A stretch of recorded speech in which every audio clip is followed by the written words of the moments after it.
Melati bukan nama sebenarnya yang menjadi korban dugaan tindak pidana persetubuhan dan pencabulan anak di bawah umur yang didampingi kuasa hukum dan Laskar Merah Putih LMP hari ini mendatangi Polres Kediri. Maksud kedatangannya adalah ingin mempertanyakan perkembangan penanganan kasus pencabulan yang dialami oleh anak kandungnya. Muhammad Ababilil Mujadidin, SSYMHCLA atau CEO Billy Nobile and Associates yang ada di Jalan Abdul Fattah 46 Tulung Agung, selaku penasihat hukum pelapor Y, 51 tahun, warga pesantren Kota Kediri, usai menerima SP2HP memberikan keterangannya kepada sejumlah awak media di depan unit PPA Satreskrim Polres Kediri. Menurut penasihat hukum yang lebih akrab disapa Billy ini menjelaskan bahwa awal kasus tersebut dilaporkan pada bulan Juni tahun 2016. Informasi yang didapatkan di salah satu rumah terlapor di Desa Keranggan, Kecamatan Gurah, Kabupaten Kediri. Saat itu korban masih berusia 9 tahun dan duduk di bangku kelas 2 SD. Sejak kejadian itu korban sempat ketakutan, berlebihan atau shock. Hingga baru kemudian pada tahun 2020 korban menceritakan kejadian ini kepada Y, ibu kandungnya. Perkara dugaan perkosaan anak di bawah umur yang kami laporkan di tahun 2020 sampai hari ini masih belum digelar. Alasannya masih melengkapi berkas. Nah, kami sangat menyayangkan karena ini adalah perkara extraordinary crime, yaitu dugaan perkosaan anak di bawah umur, dan hasil fair visum et repertum itu terbukti bahwa selaput darahnya itu sudah mengalami robek. Gitu. Jadi seharusnya Polri harus bergerak cepat di sini, ya. Tidak terkatung-katung selama ini sampai ganti 3 kali kanit. Mengingat laporan sudah dilayangkan sejak 2020 lalu namun belum membuahkan hasil, orang tua korban berharap agar terduga pelaku yang merupakan paman dan keponakannya itu segera dilakukan penahanan.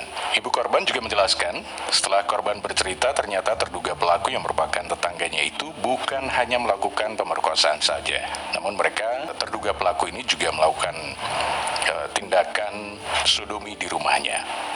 Atas kejadian menimpa Melati ini, ibu korban mengungkapkan jika sampai saat ini ia dan keluarga termasuk korban masih merasakan syok.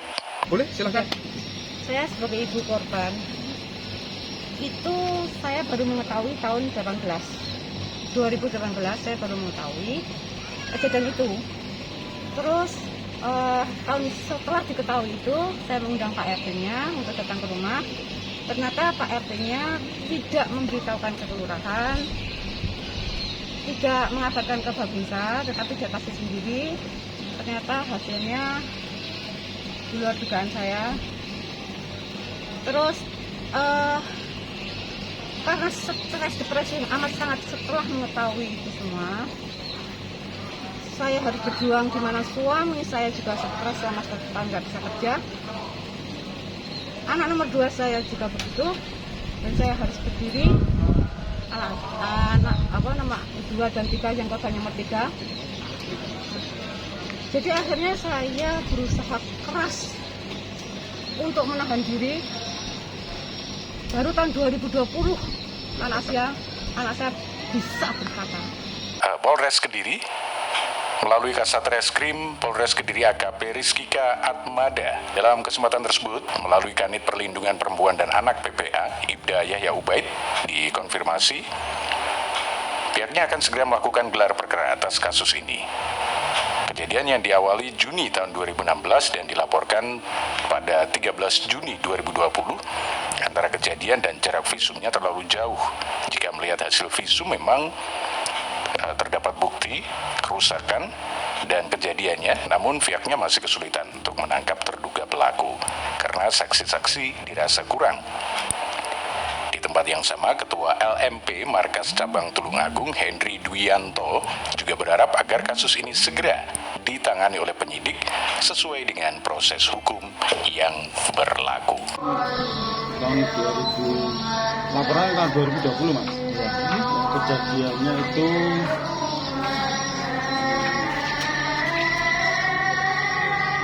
Juni, Agustus 2016.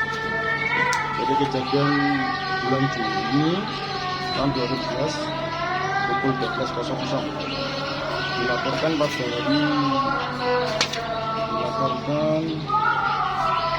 tanggal 13 Juni 2020. Jadi kejadian itu visumnya, kita jarak visumnya kan terlalu jauh juga. Jadi memang kejadian itu ada. Jadi hasil visum itu memang ada rebutan. Selain itu, masih ada hal lain yang menjadi kendala, yaitu pihak keluarga korban telah berganti kuasa hukum tanpa memberitahukan kepada penyidik.